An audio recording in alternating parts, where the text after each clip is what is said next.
Hello दोस्तों, नमस्कार। Stock market खबर में आपका स्वागत है। दोस्तों, आज देख सकते हैं अदानी इंटरप्राइजेज में 12 से 13% की तेज़ी देखने को मिल रही है। तो बहुत लोगों के सवाल हैं, क्या अदानी ग्रुप में अब कमबैक हो गया है और अब एंट्री करने का सही टाइम आ गया है? क्योंकि पिछले 6 महीने में अगर गिरावट की बात करेंगे तो देख सकते हैं यहाँ पे 27-28% की गिरावट देखने को मिल रही है, और जबकि 1 महीने की गिरावट देखेंगे तो यहाँ पे आपको 42% की गिरावट देखने को मिल रही है। तो बहुत लोगों का सोचना है कि अब इतना ज़्यादा गिर चुका है तो अब सही टाइम है एंट्री करने का। जबकि अदानी पावर में देखेंगे तो यहाँ पे 4 से 5% की तेज़ी देखने को मिल रही है, और इसके साथ यहाँ पे अदानी पोर्ट में देखेंगे तो 6% की तेज़ी देखने को मिल रही है। तो क्या यह सही टाइम है एंट्री करने का कि अभी हमें इंतज़ार करना चाहिए?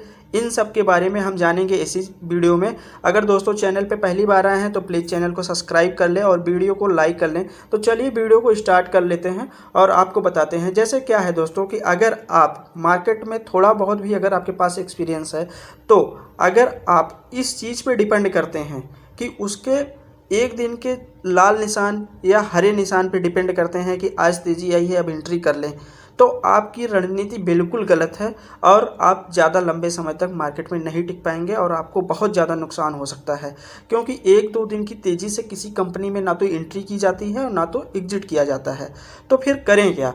तो यहाँ पे आपको ये चीज़ समझनी होगी कि जब किसी कंपनी में अगर कोई एलिगेशंस लगते हैं तो दोस्तों क्या है कि वहाँ पे कुछ रिपोर्ट्स होती हैं, कुछ फाइनेंस रिपोर्ट आती हैं, उसके ऊपर डिपेंड होता है कि क्या यह एलिगेशंस सही हैं या गलत। हम ये नहीं कह रहे हैं कि अदानी ग्रुप गड़बड़ कर रहा है या हिंडनबर्ग की रिपोर्ट सही कह रही है। इसमें दोनों सही हो सकते हैं या दोनों गलत हो सकते हैं, या एक सही हो सकता है एक गलत हो सकता है।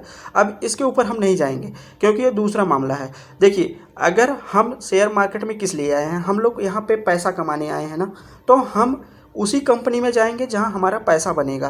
तो आपको उसी कंपनी में जाना है जहां पे पैसा बनेगा, ना कि जहां पे पैसा डूबने का चांस हो, वहां पे आपको नहीं जाना है।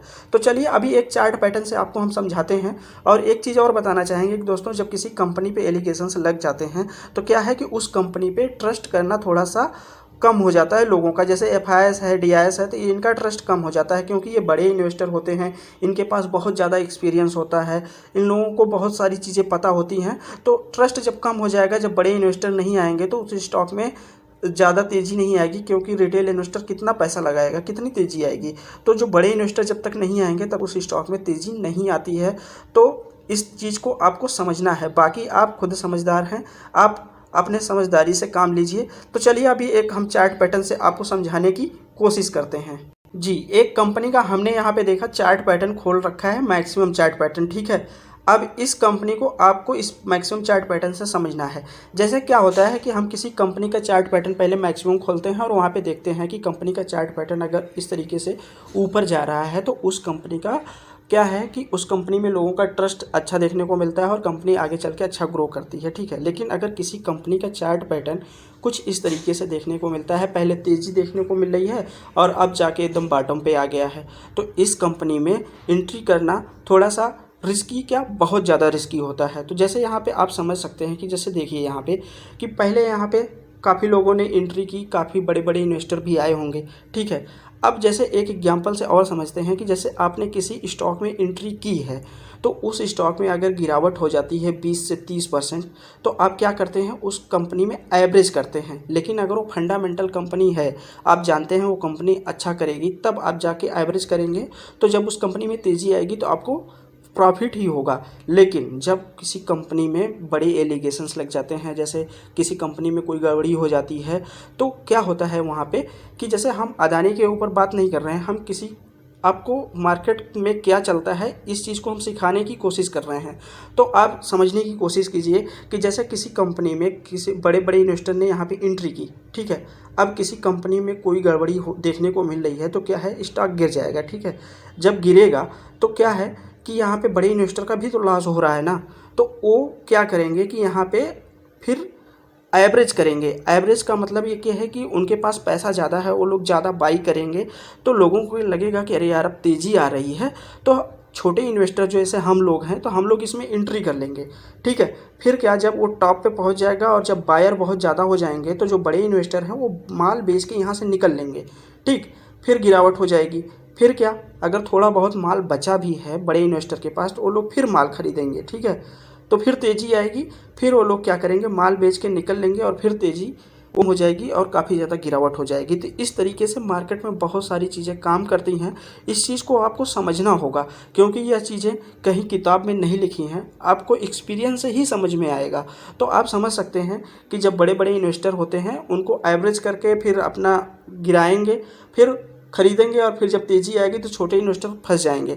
तो आपने देखा होगा कि जो कंपनियों के फंडामेंटल्स ख़राब और कंपनियां बर्बाद हो चुकी हैं, उन कंपनियों में पहले आपने देखा होगा प्रमोटर की होल्डिंग 70% 65% देखने को मिलती है। लेकिन धीरे धीरे क्या होता है, वहाँ FIs DIs भी होती हैं, लेकिन उनकी होल्डिंग कम होती जाती है और जो पब्लिक की होल्डिंग है वो बढ़ती जाती है।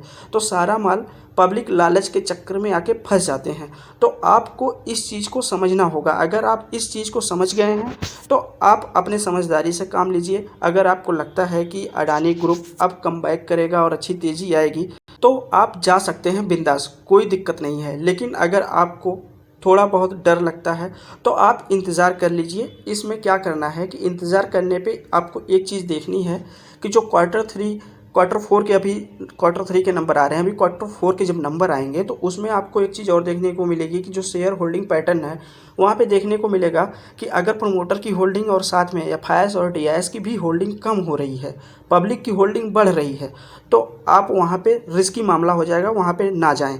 और इसके साथ साथ क्वार्टर 4 के रिजल्ट भी अगर अच्छे आ रहे हैं और FIs DIs और इसके साथ साथ पब्लिक की होल्डिंग मतलब कम ही है और प्रमोटर की होल्डिंग ज़्यादा है, तो आप उस कंपनी के साथ जा सकते हैं, वहाँ पर रिस्क नहीं रहेगा। लेकिन स्टॉक मार्केट में कुछ भी हो सकता है, कभी भी कुछ भी हो सकता है, तो रिस्क तो रहेगा ही। लेकिन इन सब चीज़ों को तो आपको ध्यान में रखना होगा, तब जाके आपका पैसा डूबने से बच सकता है, नहीं तो आपका पैसा डूब सकता है। तो दोस्तों, हमको लगता है कि आप समझ गए होंगे। अगर वीडियो समझ में आई हो तो प्लीज़ लाइक करिएगा और हमारे चैनल को सब्सक्राइब करिएगा दोस्तों।